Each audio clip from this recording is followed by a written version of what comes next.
fue pensado para promover la economía en el mundo de posguerra y crear las bases para una paz duradera.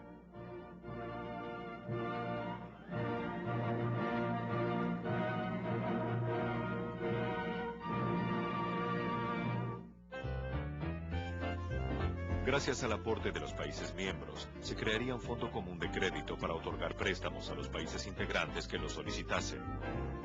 Dos históricos economistas fueron los responsables de diseñar las políticas internas que regirían a la flamante entidad: el inglés John Maynard Keynes y el norteamericano Harry Dexter White.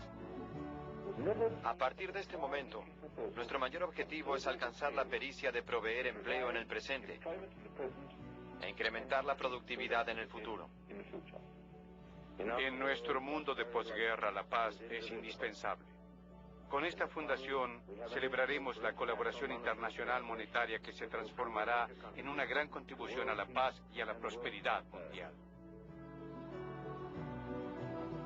Los ingleses, como John Maynard Keynes, querían implementar un sistema que favoreciera las necesidades inglesas, porque el mundo británico, la economía británica, estaba muy debilitada como resultado de haber sido atacados durante la Segunda Guerra Mundial.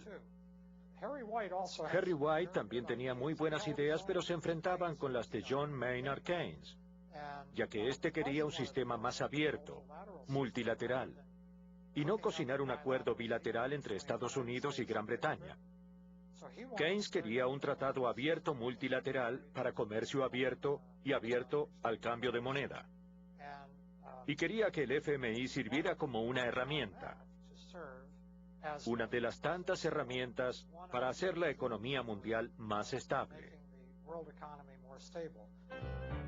Finalmente, luego de 3 semanas de debates, Estados Unidos hizo prevalecer su nuevo rol de líder mundial, y la propuesta conducida por Harry White fue la que se impuso. Al principio el FMI no era en realidad un banco central internacional. Era más bien un prestamista internacional. Se volvió una especie de club, o un grupo de países donde cada país podía obtener un préstamo. Los préstamos estaban limitados a que el país solicitante pudiera aprobar políticas económicas fuertes y abiertas. El Fondo Monetario Internacional es un organismo multilateral de crédito donde el consenso de los socios es el que parece predominar a la hora de las decisiones. Sin embargo, no todos los países miembros poseen el mismo poder dentro de la institución. Estados Unidos es su mayor accionista. A pesar de los objetivos planteados en Bretton Woods, ni el Fondo Monetario Internacional ni el Banco Mundial tuvieron un rol destacado en la economía global de la época. Mientras tanto, aislada de los conflictos bélicos, América Latina, tras décadas de endeudamiento, había logrado reducir por primera vez el tamaño de sus deudas.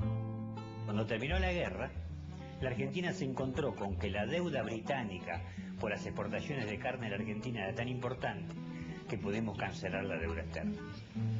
Y por primera vez, después de la Segunda Guerra Mundial, la Argentina se encontró con que era un país que había dejado de estar endeudado. Por otra vía, tanto México como Brasil disminuyeron sus obligaciones económicas al ser premiados por su participación en el conflicto junto a Estados Unidos, logrando quitas de hasta el 90%.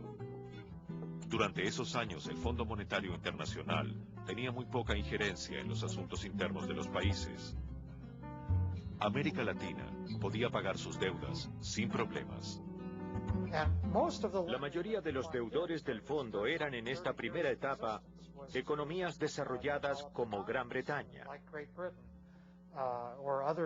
Otros préstamos se habían otorgado a países como Francia y a muchos otros países industrializados.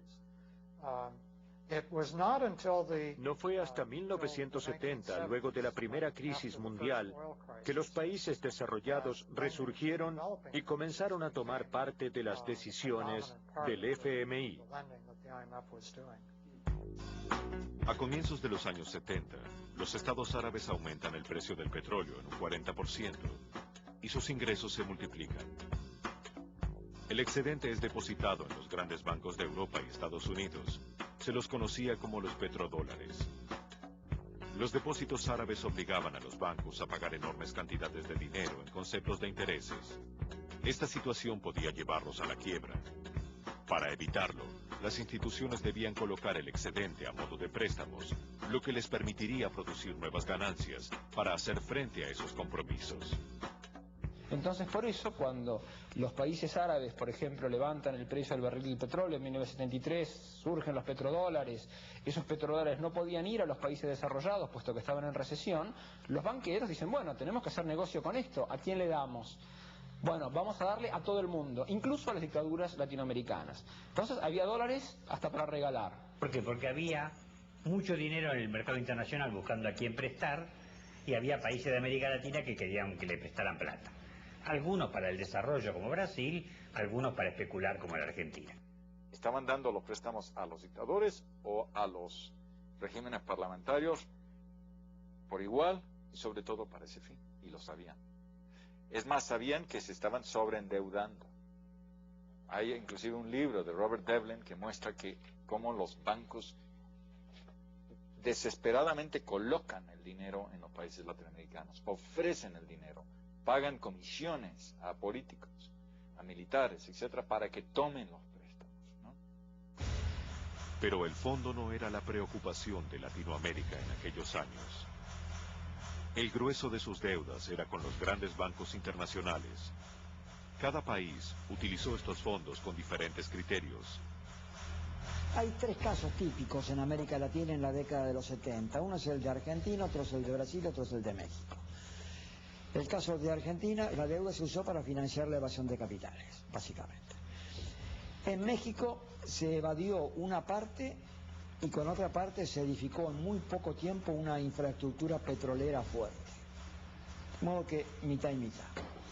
En Brasil, en cambio, la casi totalidad se invirtió en infraestructura industrial. Los países de Latinoamérica aumentaron rápidamente sus deudas y en muy poco tiempo una enorme crisis sacudiría la región. La llamada crisis de la deuda marcaría el ingreso del Fondo Monetario Internacional al continente. Si existe un plan para dominar América Latina, tal vez en esa crisis se encuentre el origen de la intervención económica del organismo en la región. El mecanismo es muy fácil. Eso se vio en los casos de endeudamiento externo. Hacen que los países se endeuden más allá de sus posibilidades, después no pueden pagar, para pagar tienen que pedir préstamos, y esos préstamos se otorgan si se cumplen con las condiciones de política económica interna que les exige el Fondo Monetario.